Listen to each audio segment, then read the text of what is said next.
Jalan-jalan ke kota tua. Pulangnya beli santan. Dari MT Haryono Kafling 52, inilah podcast Ruang Migran.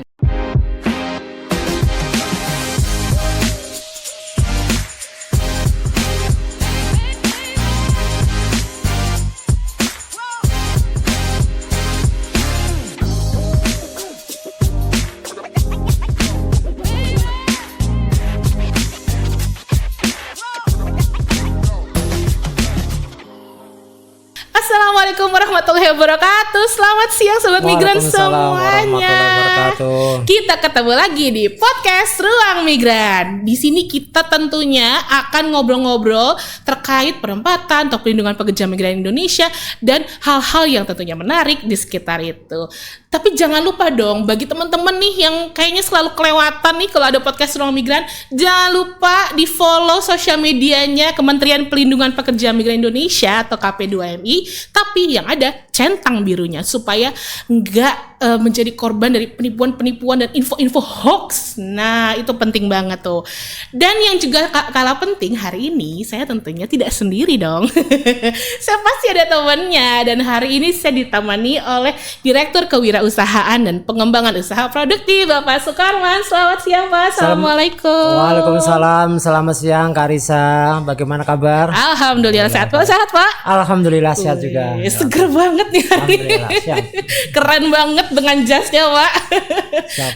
Nah, Pak, izin. Jadi hari ini kabarnya kita akan ngobrolin sesuatu yang memang sebetulnya sepertinya baru nih, Pak, di KP2MI, dan mungkin beberapa netizen atau sobat migran mungkin ada yang pertama kali dengar nih, yaitu Desa Migran Emas, betul ya, Pak ya? Ya. Nah, dan kemarin-kemarin juga kita sempat ada launching Desa Migran Emas di beberapa wilayah di Indonesia. Betul.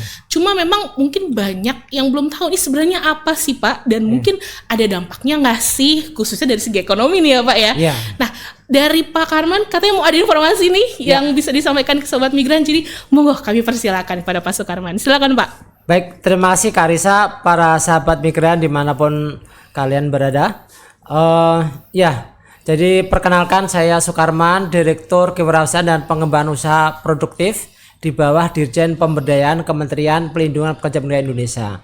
Nah, kami sekarang ini sedang mengusung ya tema Desa Migran Emas. Apa itu Desa Migran Emas? Nah, Emas itu singkatan ya, Mbak Risa ya. Oke. Emas itu singkatan edukatif, maju, aman, dan sejahtera. Ya. Jadi kita ingin menciptakan ekosistem pelindungan pekerja migran Indonesia dan keluarganya secara holistik ya, di desa tersebut. Dari fungsi pelayanan, misalkan penyebarluasan informasi peluang kerja ke luar negeri, kemudian penyebarluasan informasi penempatan yang prosedural untuk menghindarin TPPO, kemudian penempatan yang non prosedural, juga untuk memperkuat pelindungan pekerja migran Indonesia itu ya. Dan yang paling penting juga itu ada fungsi pemberdayaan ya. Jadi pemberdayaan ini ada pemberdayaan sosial, pemberdayaan ekonomi, kemudian penguatan keluarga, literasi keuangan dan sebagainya. Ya, jadi nah kita di dalam program Desa Migran Emas ini ada 10 pilar yang kita usung ya. Nah, yang salah satu yang terpenting adalah membangun rumah wirausaha. Ya, jadi ada pilar membangun rumah wirausaha, yang dimana dengan adanya rumah wirausaha itu akan terbentuk ekosistem pemberdayaan ekonomi yang kolaboratif di desa tersebut. Nah, ini yang makanya kita ingin memperkuat optimalisasi pemberdayaan ekonomi melalui kepemimpinan kolaborasi di Desa Migran Emas. Nah, nanti kita dorong supaya di setiap Desa Migran Emas yang sudah ditetapkan, yang sudah di-launching itu terwujud one village one product. Yang produk itu unik ya, yang kalau bisa brandingnya kita akselerasi sehingga bisa sampai ke level global. Jadi intinya dengan adanya Desa Migran Emas ini itu ekosistem pelindungan bisa menyeluruh, kemudian juga masyarakatnya akan menjadi mandiri ekonomi dan terwujud kemajuan dan kesejahteraan. Oke. Nah, kalau Desa Migran Emas sendiri itu pemilihannya seperti apa sih Pak? Desa atau wilayah seperti apa yang nanti akan dipilih sebagai ini oke nih buat jadi Desa Migran Emas seperti itu Pak? Sekarang ini kita sudah punya keputusan Menteri ya, nomor 1072 ya, tentang pedoman penyelenggaraan Desa Migran Emas ya. Nah, kita sekarang juga sedang menuntaskan untuk permen. Ya, peraturan Menteri tentang penyelenggaraan Desa Migran Emas ini yang diharapkan itu dengan adanya Desa Migran Emas ini itu terwujud peningkatan awareness dan ownership ya. Dan sekarang juga sudah mulai meningkat ya. Kemarin juga sudah di launching secara nasional di Nusa Tenggara Barat ya. Kemudian terakhir ini di Indramayu juga, karena di Indramayu terus masuk kantong pekerja migran kita, itu bahkan diusulkan kalau bisa semua desa di Indramayu menjadi Desa Migran Emas seperti itu. Nah para sahabat migran yang saya hormati, salah satu hal yang menarik dari Desa Migran Emas ini itu adalah kolaborasi kementerian lembaga ya di semua sektor ya. Jadi bukan hanya Kementerian Pekerjaan Migran, bukan hanya pelindungan pekerja migran kita, tapi juga mereka yang memiliki irisan tupoksi terkait dengan pemberdayaan ekonomi, terkait dengan penguatan tata kelola birokrasi, kemudian termasuk juga fungsi pelayanan ya yang ada di desa tersebut, itu bisa kita kolaborasikan, kita bisa laksanakan. Jadi ini merupakan kolaborasi kementerian lembaga di pusat, Pemda, provinsi, kabupaten kota, bahkan termasuk Pemdes ya. Salah satu syarat untuk bisa menjadi Desa Migran Emas itu harus memiliki Perdes, peraturan desa tentang pelindungan pekerja migran emas. Nah, jadi itu harus dihasilkan oleh desa dan kemudian terbentuk satuan kerja. Ada satuan kerjanya di level desa yang nanti akan mengimplementasi ke program-program dari berbagai macam kementerian dan lembaga. Seperti itu Mbak Krisa. Oke, baik. Sepertinya makin menarik nih. Makin banyak yang bisa kita gali nih dari soal Desa Migran Emas. Nah, kalau untuk kegiatannya sendiri Pak, kabarnya tuh ada 10 pilar dari Desa Migran Emas, betul ya Pak? Boleh dijelaskan nggak Pak, apa aja sih Pak 10 pilar tersebut? Iya. Terima kasih Karisa. Jadi ada 10 pilar Desa Migran Emas ya. Nah, ini pertama adalah pemberian layanan migrasi ke luar negeri secara prosedural ya. Jadi di situ ada informasi ya, SOP tentang prosedur-prosedur yang perlu dilalui kalau kita ingin bekerja secara prosedural. Kenapa harus bekerja secara prosedural? Karena kalau kita bekerja berangkat secara prosedural itu pasti terlindungi, baik itu sebelum, semasa dan sesudah ya, bekerja di luar negeri. Kemudian yang kedua, masuk dalam database di kementerian kita, sehingga kita bisa melakukan monitoring. Kalau ada misalkan kecelakaan kerja, ada potensi eksploitasi atau hal yang tidak sesuai dengan kontrak kerja, itu gampang untuk pengaduan dan penyaluran informasi ya. Kemudian kita juga bisa optimal memberikan pelindungan gitu. Nah, betul. Ya kemudian yang kedua adalah pilar kedua adalah promosi dan penyebarluasan informasi peluang kerja luar negeri. Jadi di situ ada desk. Di desa tersebut ada desk yang nantinya diharapkan menjadi sumber informasi, pusat informasi terkait dengan job-job yang available di luar negeri ya gitu. Nah, ini kerjasama dengan berbagai macam pihak. Kemudian yang ketiga adalah pencegahan penempatan secara non prosedural dan TPPO. Nah, ini yang salah satu core daripada pelindungan. Jadi kita ingin supaya di desa itu kita bisa berantas maklar, broker, calo-calo yang ilegal ya gitu ya. Selama ini memang sumbernya ada di kampung-kampung gitu ya. Jadi dengan nanti ada satgas yang akan melakukan itu supaya desa itu benar-benar bebas dari calo-calo yang non prosedural. Kemudian yang pilar keempat adalah pemantauan dan pendataan kepulangan PMI dan keluarga. Nah, ini jadi nanti juga ada desk di mana fungsi pemulangan pendataan itu bisa manage dengan baik. Nah, karena selama ini memang data kepulangan itu masih belum rapi ya. Kemudian yang kelima adalah pilar literasi keuangan dan pemanfaatan remitansi ya bagi PMI dan keluarga. Jadi nanti ada edukasi terkait dengan literasi keuangan supaya bagaimana orang itu memanfaatkan remitansi ya. Misalkan keluarga di kampung dapat remitansi dari PMI keluarganya di luar negeri, itu mereka bisa memanage dengan mengelola dengan baik, terutama untuk supaya sektor-sektor produktif ya. Kemudian pilar yang berikutnya keenam ya Mbak ya. Ya betul, nah Pak. Itu adalah pengembangan koperasi dan BUMDes. Nah ini sejalan dengan visi misi dari Bapak Presiden. Jadi ekosistem ya di Astacita nomor 6 itu kan membangun dari desa ya kan, supaya untuk pemerataan ekonomi ya. Jadi ini dengan adanya koperasi merah putih, ada BUMDes, itu kita dorong supaya nanti bisa menjadi penguatan ekosistem ekonomi di sana. Kemudian nah ini yang pilar pokok ya, salah satu pilar pokok adalah rumah wirausaha dan pengembangan usaha produktif bagi PMI dan keluarga ya. Jadi kita ingin terwujud UKM di desa itu naik kelas ya. Kemudian mereka ada inkubasi bisnis, ada pendampingan usaha, bantuan permodalan, dan kemudian terwujud kemandirian ekonomi di desa tersebut. Nah, kemudian pilar berikutnya adalah penguatan komunitas keluarga. Nah, ini juga supaya keluarga PMI dan keluarganya ini, Purna PMI itu bisa sehat, sejahtera, ya, mandiri. Nah, ini perlu diperkuat ya. Kemudian reintegrasi sosial dan profesi Purna PMI. Jadi ini reintegrasi sosial ini penting juga supaya apa? Supaya para pekerja migran kita yang keluar, yang baru pulang selesai masa kontrak, pulang ke Indonesia, itu mereka bisa adaptif ya, dan bisa berinteraksi dengan budaya setempat ya, dan sebagainya, dan juga nanti prosesnya itu bisa smooth ketika mereka melakukan pasca kepulangan seperti itu ya. Nah, yang terakhir adalah pilar ke-10 adalah diaspora mengabdi. Nah, kita ingin mendorong supaya ada ruang ya bagi diaspora untuk bisa mengabdi. Salah satunya mungkin dengan membentuk ekosistem pembelajaran bahasa asing ya gitu ya. Jadi nanti di Desa Migran Mas itu menjadi supply yang untuk bekerja ke luar negeri yang prosedural dan skill worker gitu ya. Baik itu memiliki kompetensi dari bahasa maupun dari sisi profesi. Seperti itu Mbak. Makasih.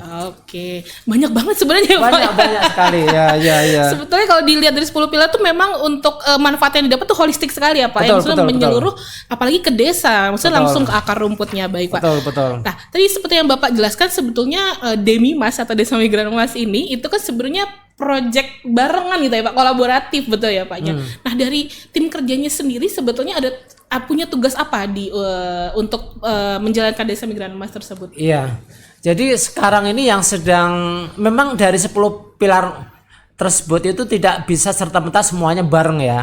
Jadi kita pasti akan selektif juga di dalam menjalankan program-programnya ya. Tapi yang jelas sekarang ini di berbagai Desa Migran Mas yang sudah di launching itu sudah kita lakukan program-program nyata Mbak.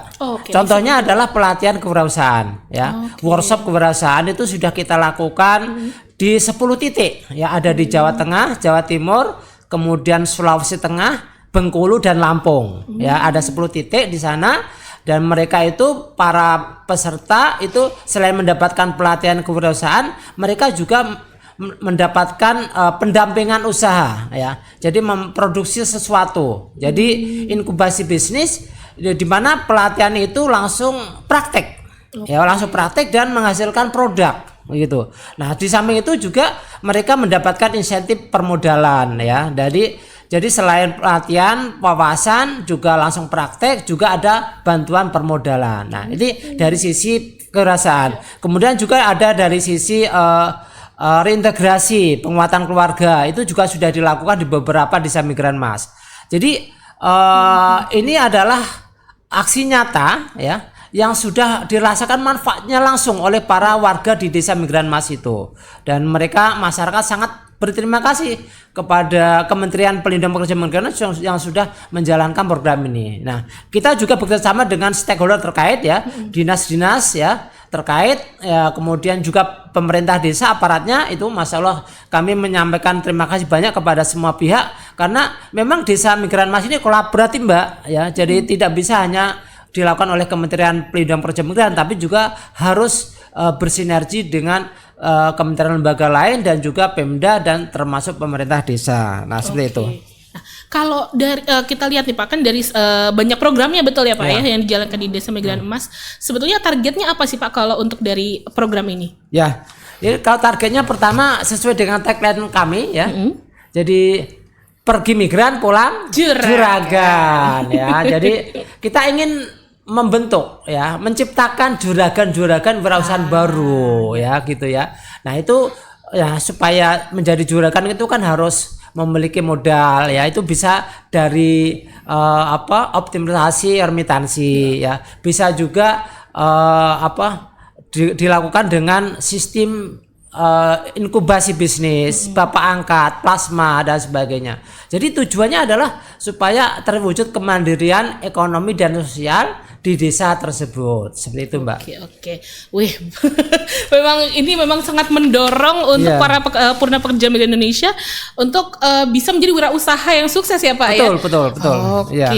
Nah. Kalau dari Bapak izin Pak, kalau dari paparannya mungkin ada yang ingin di-highlight kah? Mungkin selanjutnya mau pembahasan tentang apa? Jadi aku juga biar aku pilih. Iya. Jadi kita kan judulnya kan optimalisasi pemberdayaan ekonomi melalui kepemimpinan kolaboratif di Desa Migran Mas. Ya, jadi tadi untuk Desa Migran Mas sudah kita kupas.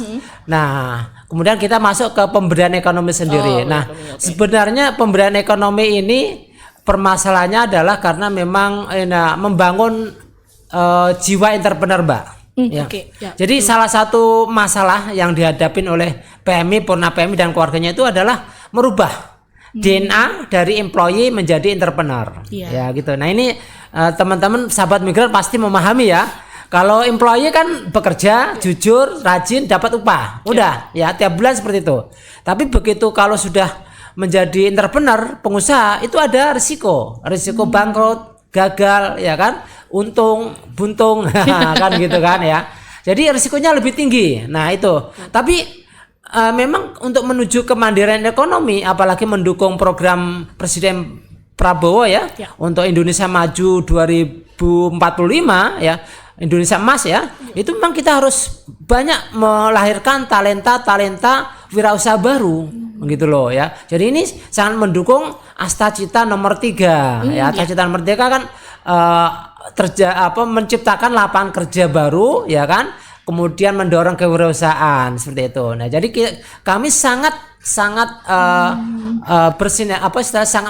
merupakan program kami merupakan turunan langsung dari Astacita Bapak Presiden nomor 3 dan juga nomor 6 seperti itu. Nah, jadi tadi permasalahan pertama adalah merubah DNA dari employee menjadi entrepreneur. Ya gitu. Kita di Indonesia ini di ASEAN itu Indonesia masih nomor 5 ya untuk indeks kewirausahaan. Sementara di dunia kita nomor 72. Nah, ini adalah sesuatu yang harus kita tingkatkan ya.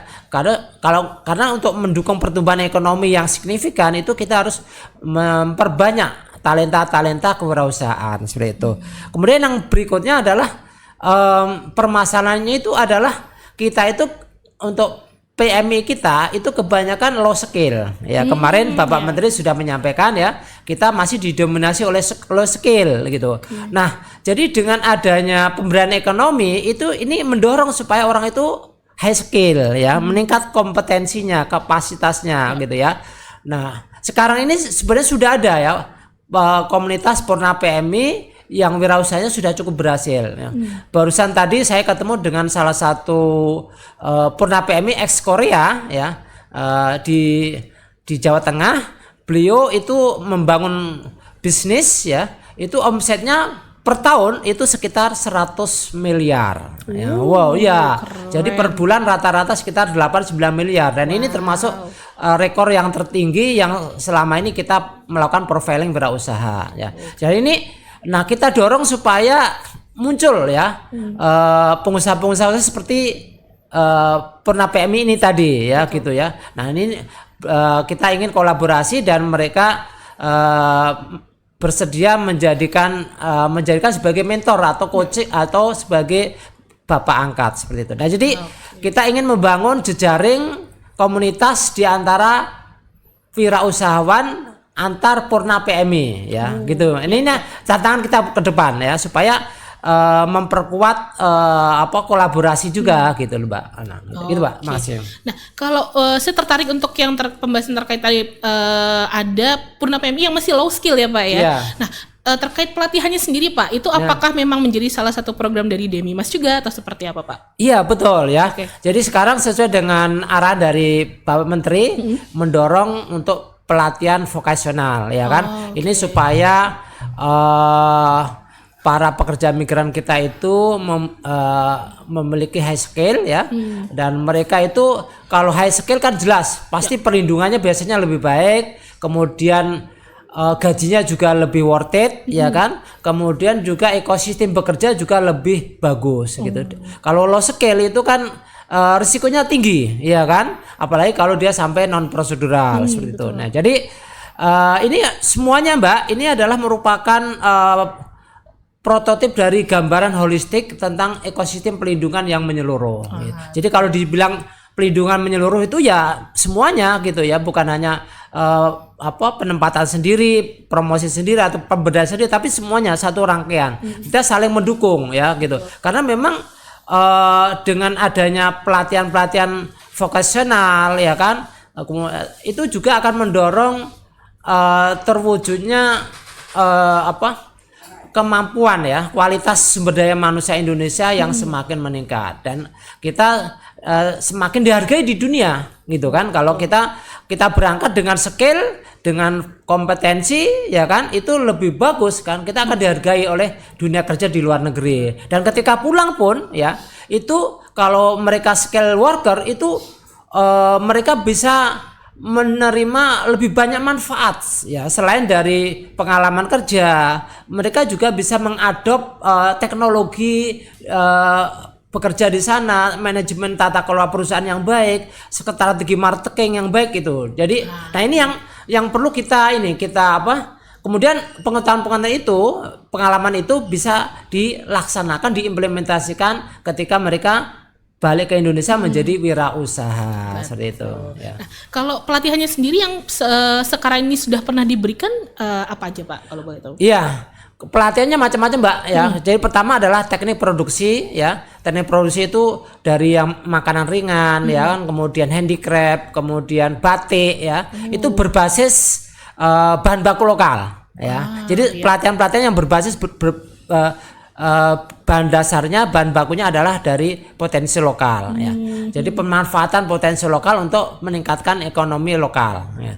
Kemudian yang kedua, kita juga melakukan pendampingan. Jadi usaha-usaha yang sudah berjalan itu kita lakukan pendampingan usaha. Kita memberikan informasi tentang peluang pengembangan peluang pengembangan usaha ya. Contohnya misalkan bagaimana strategi untuk ekspor ya kan. Nah, itu kita berikan. Itu ada market, demand market potensial di negara ini, dan contohnya kemarin kita ke Cilegon. Di Cilegon itu ada namanya produk jahe merah. Jahe merah. Nah, itu ternyata sangat diminati oleh orang-orang Afrika ya. Nah, jadi kita melakukan pendampingan supaya produk itu bisa diekspor ke Afrika, kan seperti itu. Jadi karena mereka harganya tinggi Mbak di sana gitu ya. Nah itu. Kemudian juga ada ekspor yang potensi ekspor yang besar ya. Kemarin dilakukan Trade Expo ya. Nah, itu kita menghadirkan beberapa Purna PMI yang sukses, dan mereka sudah closing cukup lumayan besar ini ordernya gitu ya.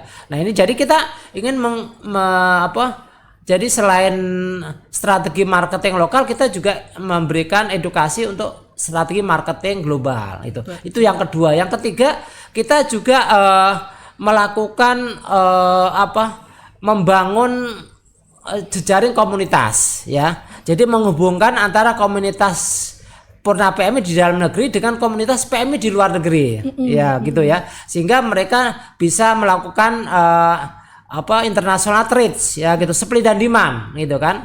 Jadi nah ini menghubungkan antar PMI sebenarnya kan gitu. Nah itu juga tapi dalam perspektif ekonomi itu kan menjadi ekspor impor. Nah ini yang potensi besar yang mungkin perlu kita kembangkan ke depan. Jadi masih banyak lagi program-program lain yang memang sudah, dan kita sekarang sedang juga meningkatkan mendorong permodalan supaya meningkatkan permodalan gitu ya. Kedepannya kita inginkan ada modernisasi usaha-usaha dari yang dilakukan oleh para Purna PMI seperti itu, Mbak. Oke, nah ngomongin soal potensi nih Pak, sebenarnya ini kan potensinya besar sekali ya Pak ya. Betul. Untuk Purna Pekerja Migran Indonesia yang akhirnya dilatih dan menjadi wirausaha. Boleh tahu nggak Pak, kira-kira ada harapan atau mungkin potensi sebetulnya seberapa besar sih Pak ini bisa berkembang, atau berapa banyak Purna yang akhirnya bisa menjadi wirausaha yang sukses misalnya seperti itu Pak? Iya, kalau melihat dari data-data yang ada ya, jadi kami melihat ini misalkan untuk tahun 2025 itu kita sudah melakukan kegiatan di berbagai tempat ya. Ini tercatat ada sekitar 23 lokasi ya. Kemudian pesertanya juga sudah ratusan orang ya. Nah, ini kita juga sudah terus sedang ongoing proses untuk memberikan edukasi pemberdayaan ekonomi ya. Jadi harapannya adalah nanti terwujud wirausaha baru di Indonesia dari Purna PMI dan keluarganya ya. Nah itu mereka kalau sudah punya usaha itu bisa naik kelas dari usaha rumah tangga mikro menjadi rumah usaha kecil, dari kecil menjadi menengah menjadi mapan gitu. Jadi nah kemudian harapannya setelah punya usaha semakin besar itu mereka bisa menciptakan ya lapangan kerja baru bagi masyarakat di sekitarnya gitu, sehingga terjadi pemberdayaan ekonomi yang semakin luas seperti itu.